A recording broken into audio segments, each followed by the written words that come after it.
వచ్చేసి నార్మల్ అవుతది. పగలంతా రకరకాల ఎమోషన్‌లో స్పెండ్ చేసిన వ్యక్తికి రాత్రిపూట నిద్రలో నార్మల్ అవుతది. నిద్ర మనిషికున్నటువంటి అద్భుతమైన వరం. No meditation nothing. మెడిటేషన్‌లో భ్రమలుంటాయి. మెడిటేషన్‌లో టార్చర్ ఉంటది. మెడిటేషన్‌లో థాట్‌లెస్‌నెస్ అనే థాట్ పట్టుకొని వేలాడుతూ ఉంటాం. సో, నిద్రలో నార్మల్ అయిపోతది. మనకి పగలంతా ఎండ కాస్తుంది 12 గంటలు. రాత్రి చీకట్లో 12 గంటలు చల్లారిపోతుంది గదా! అయితే సమ్మర్‌లో భూమి ఇలా టిల్ట్ అయి ఉండటం వల్ల పగలేమవుతది 12-13 గంటలకు పెరుగుతుంది. 13 గంటలు వేడెక్కిన భూమి 11 గంటలలో చల్లారలేక 2 గంటల వేడి మిగిలిపోతది. ఆ మిగిలిపోయిన వేడి ఎక్కడికి పోతది? నెక్స్ట్ డే వేడిలో కలుస్తది.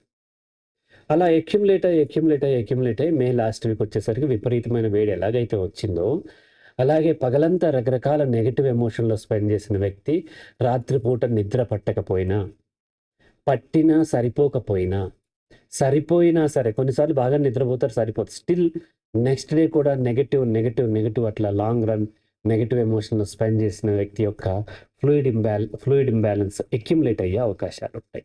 అలా అక్యుములేట్ అవుతుంది. అంతేకాదు అనేక ఇతర కారణాల వల్ల కూడా ట్రోమా వల్ల కూడా ఫ్లూయిడ్ ఇంబాలెన్స్. సడెన్‌గా ఏదన్నా రేప్ గాని, ఏదన్నా యాక్సిడెంట్ గాని